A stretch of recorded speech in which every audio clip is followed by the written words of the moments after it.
Caleb, just what the first couple of months since you've moved out from the West Coast to here, what's it been like for you? It hasn't really been much of a culture shock, to be honest.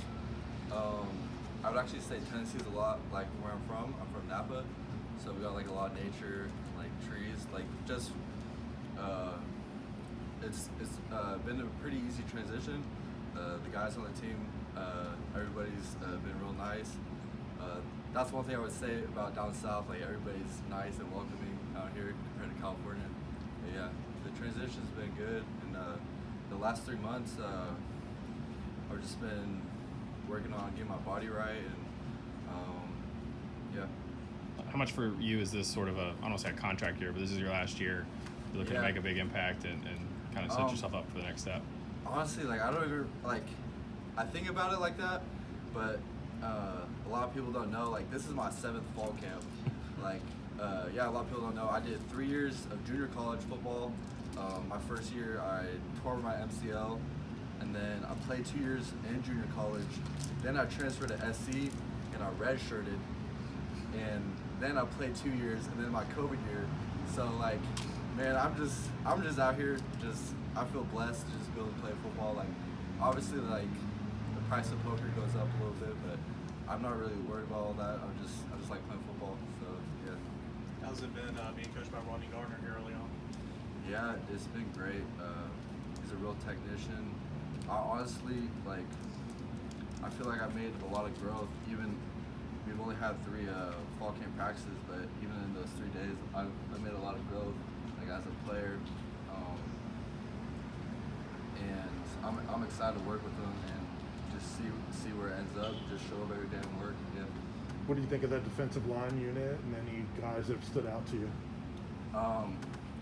I would just say like the D-line unit, like we got a bunch of ballers, and I'm not gonna say like any one guy. Just everybody works hard. Everybody shows up and works, and it's fun every day. Everybody brings the energy. Nobody is out there not to get better, and that's like one of the best things to be like around. You know, that environment. Everybody's there to get better. So yeah. Kelly, when you talk about, a lot of guys, they'll talk when they're seniors about, how much they've learned about themselves over the past 3 or 4 years. You're talking like, it's like a generation almost. I mean, you're talking like 6, 7 years. Yeah. How much have you learned about yourself? What's changed about you since you first enrolled in college? Well, man, that's a good question. I mean, I've grown a lot. Like, I think the biggest thing is like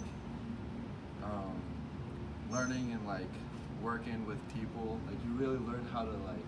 That's like the biggest, I guess, area of growth. Like, you see yourself, or I see myself back in junior college.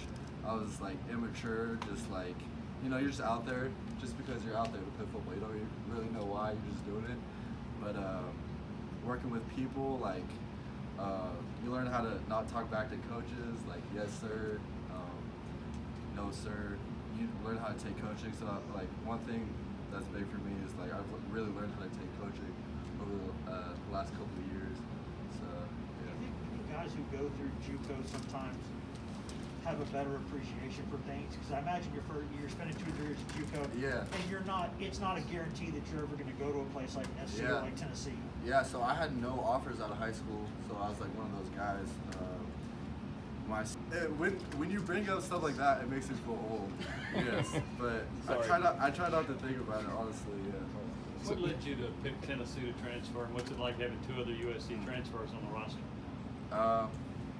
What made me pick Tennessee is like I was trying to go down south to play football, and that was one thing I really wanted to experience.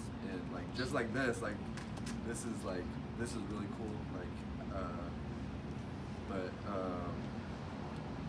having Chase and Bayless on a team, it just made the transition really easy. Chase is actually one of my best friends at USC. We hang out every day, so it's been cool, like hanging out with him. I literally just moved in with him, so yeah.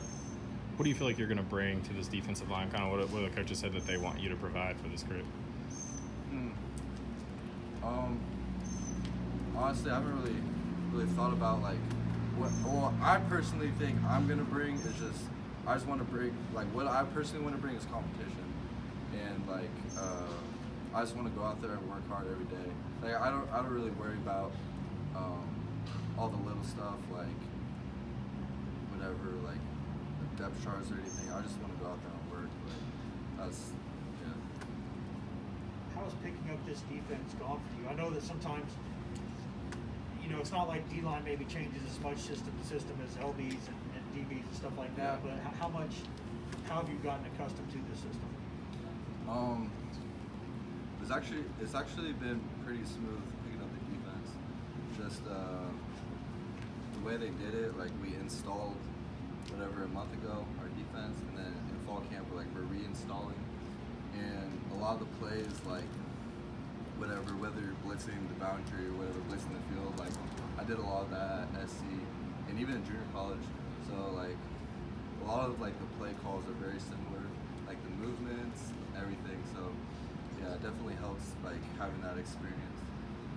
What about how multiple the defense is with the different fronts and things that they want to do? Have you played in that kind of experience that before? Yeah, actually, are you talking about like four eyes? Yeah. Yeah, so I actually played. So the first year we didn't play at SC. I didn't play a 4-eye at all, or my first 2 years, and then my last year at SC we would play 4-eye like 50%, and I have a lot of experience at the 4-eye. Honestly, like I have a lot of experience at the 3-tech too. Like I played a lot of 3 last year. I was like 250 pounds actually last year playing 3-tech, and sometimes even nose. I took some reps at nose, so I've played actually all over in the Pac-12. But what's your weight at now? I'm about like 275. Yeah, so I put on like 25 pounds since last season. So you have that inside-outside versatility. Yeah, I actually really like pass rushing from 3-tech. That's actually one of my favorite things. Okay. Today I took a rep over center just because I just like taking reps all over, especially pass rushing. It's a lot of fun. We talked about how, I guess, long you've been around. There's a lot of guys in your group that have been around. This is their 5th and 6th year. A lot of seniors. What was it like joining a group with some veterans like that? Yeah, I actually felt like I had a lot to learn from them, and they do a lot of things like that I didn't even like think about doing. They're honestly real technicians, and I think some of those guys have been in the same position as I have. I think Matt, whenever was talking about last week about how he's had multiple D-line coaches and stuff. So yeah, I definitely feel like I relate with a lot of the players, like situation-wise, like whatever coming in, there's a new coaching staff. Yeah, but it's been good working with all those guys. Yeah, I've learned a lot. I guess you've got him beat on number of defensive line coaches played for. What's that? Do you have him beat on number of defensive line coaches he's played for? Let me think. I had one. I would have to think. I probably had like 4 or something. Okay. 4 or 5. Yeah. I think he had like 6 or 7, right? Something. A lot. Like that. Yeah, 6, I think. 6. Yeah. I don't know. Yeah. Any fierce offensive lineman battles with any offensive lineman you've had in camp? Anything noteworthy like that? I'm not gonna say there's like any fierce battles, but the competition is really good out here. Yeah. The offensive line rolls deep. Everybody is a baller. So yeah. Hey Caleb, was that your first time going to Dollywood recently? Yeah, that was my first time. Yeah, it was awesome. Yeah. What did you think of the country aspect? The country aspect was cool. The rides down there were actually crazy. Like I wasn't expecting that from Dollywood. I thought it was gonna be like a chill amusement park. Like they had, what was that one ride? Hot rod? The one that the wood ride, the fastest wood ride in the country. What's that called? Lightning rod? Yeah, that was crazy. Yeah, I love Dollywood. I'm gonna go back for sure. Get a season passes. On that note.